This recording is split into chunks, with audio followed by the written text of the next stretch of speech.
சென்னையில் இன்று ஒரே நாளில் தங்கத்தின் விலை சவரனுக்கு 1560 ரூபாய் உயர்ந்துள்ளது. நாளுக்கு நாள் தங்கத்தின் விலை உயர்ந்து வருவது தொடர்பாக தமிழ்நாடு தங்க மற்றும் வைரம் நகை விற்பனையாளர் சங்க செயலாளர் சாந்தகுமாரிடம் நமது செய்தியாளர் பாவேந்தர் நடத்திய கலந்துரையாடலை தற்போது நாம் பார்க்கலாம். தமிழ் ஜனம் நேயர்களுக்கு வணக்கம். நாளுக்கு நாள் தங்கத்தோட ரேட்டு பார்த்தீங்கன்னா ஏறிக்கிட்டே இருக்குது. கடந்த ஒரு வாரம் தங்கத்தோட ரேட்டு பார்த்தீங்கன்னா ராக்கெட் வேகத்தில் அதிகரிச்சிருக்கு. இன்றைக்கு ஒரு நாளில் மட்டும் சவரனுக்கு 1560 ரூபா உயர்ந்திருக்கு. இதை பற்றி கூடுதல் தகவல்களை எதனால் தங்கம் அதிகரிக்குது, தங்கத்தினுடைய விலையில் ஏன் இந்த அளவுக்கு மாற்றம், எப்போ தங்கத்தில் முதலீடு செய்யலாம் அப்படின்றத கோல்டு குரு சாந்தகுமார் நம்மள்கிட்ட விளக்க இருக்காரு. அவர்கிட்ட கேட்டு போயிடலாம். சார் வணக்கம். சார் வணக்கம் சார். இன்றைக்கி தங்கத்தோட ரேட்டு பார்த்தீங்கன்னா இன்றைக்கி ஒரு நாளில் 1560 ரூபா உயர்ந்திருக்கு. ஸோ எதனால் ஒரே நாளில் இவ்வளோ ஏற்றம், இதுக்கு என்ன காரணம்? அதாவது நம்ம பார்த்தோம்னா இதனுடைய விலை ஏற்கனவே வந்த விலை தான், இது ஒன்றும் திடீர்னு வரல.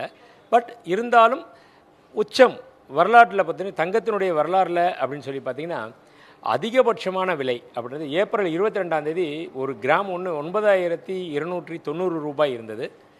இன்றைக்கி அந்த வரலாறையும் ரெக்கார்ட் பிரேக் பண்ணிடுச்சு. ஒரு கிராம் ஒன்று 9295 ரூபாய். அதாகப்பட்டது ஒரு சவரன் 74,360 ரூபாய் அப்படின்ற இலக்கை எட்டியிருக்கு. இது எதனால் இந்த அளவுக்கு வந்திருக்கு, இனி வரும் காலங்களில் எப்படி இருக்குது அப்படின்னு சொல்லி பார்த்தோம்னா இது பல்வேறு காரணங்கள். இன்டர்நேஷ்னல் மார்க்கெட்டில் பொறுத்த வரைக்கும் பொருளாதாரம் வீழ்ச்சியை நோக்கி போய்கிட்டே இருக்குது.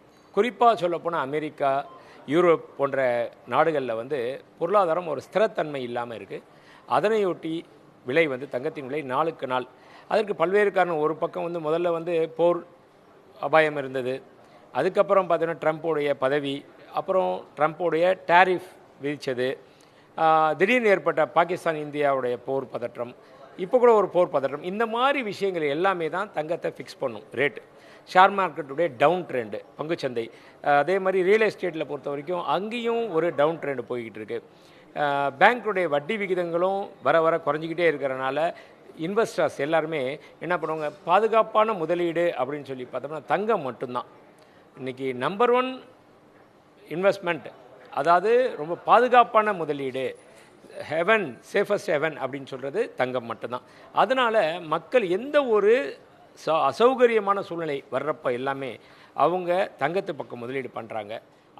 இப்போது முதலீட்டாளர்கள் பயத்தை விட சாமானியர்கள் எப்போல்லாம், ஏன்னா இப்போ கல்யாண காட்சிக்குன்னா பார்த்தீங்கன்னா தங்கத்தில் முதலீடு செஞ்சிட்டு இருக்காங்கல்ல, இப்போது வரவிருக்க நாட்களில் பார்த்தீங்கன்னா அதிகமான அந்த முகூர்த்த தேதியெலாம் இருக்குது. அவங்களாம் எப்போ சீக்கிரம் தங்கத்தை வாங்கணும்? அதாவது ஒரு விஷயம் சொல்லுவாங்க பழமொழி, கடலில் தண்ணி குறைஞ்சதுக்கப்புறம் மீன் பிடிக்கலாம் அப்படின்னு. கடலில் எப்படி தண்ணி குறையிறது, எப்போ மீன் பிடிக்கிறது, அது நடக்கவே நடக்காது. அதுபோல் தான் தங்கம் விலை குறையிறது அப்புறமேட்டு வாங்கலாம் அப்படின்றது ஒரு நல்ல அட்வைஸபிளே கிடையாது. நமக்கு எப்போ தேவைப்படுதோ அப்போது, நம்மள்கிட்ட எப்போ பணம் இருக்கோ குறிப்பாக அப்போது, அதுக்காக விலை ஏறப்போகுது அப்படின்ட்டு கடன் வாங்கி வாங்கவே கூடாது. நம்மள்ட்ட இருக்க பணத்தில் சேவிங்ஸில், சேமிப்பில் ஒரு பகுதியை தாராளமாக தங்கத்தில் இன்வெஸ்ட் பண்ணலாம். அதுக்கு நேரம் காலம்ன்றது பார்க்கவே வேணாம். இன்னும் ஒரு 3 மாதம் கழித்து நான் எனக்கு வாங்க வேண்டிய சூழ்நிலை இருக்குது அப்படின்னாலும் கூட, ஆனால் இப்போ பணம் இருக்கா, தாராளமாக தங்கத்தை வாங்குங்க. ஏன்னா 3 மாத காலத்தில் அடுத்த ஒரு கிராம் ஒன்றுக்கு 1000 ரூபா, ஒரு சவரன் ஒன்றுக்கு 8000 ரூபா கூட போகிறதுக்கு வாய்ப்பு இருக்குது. தங்கத்தை எப்போ வாங்கலாம், சர்வதேச நிகழ்வுகளால தான் தங்கத்தினுடைய விலை ஏற்றம் இருக்குது அப்படின்ட்டு முழு தகவல் நம்மள்கிட்ட சொல்லியிருக்காரு கோல்டு குரு சாந்தகுமார் சார். சார் நன்றி சார். நன்றி. தமிழ் ஜனம் செய்திகளுக்காக ஒளிப்பதிவாளர் மதன்ராஜுடன் செய்தியாளர் இரா பாவேந்தர்.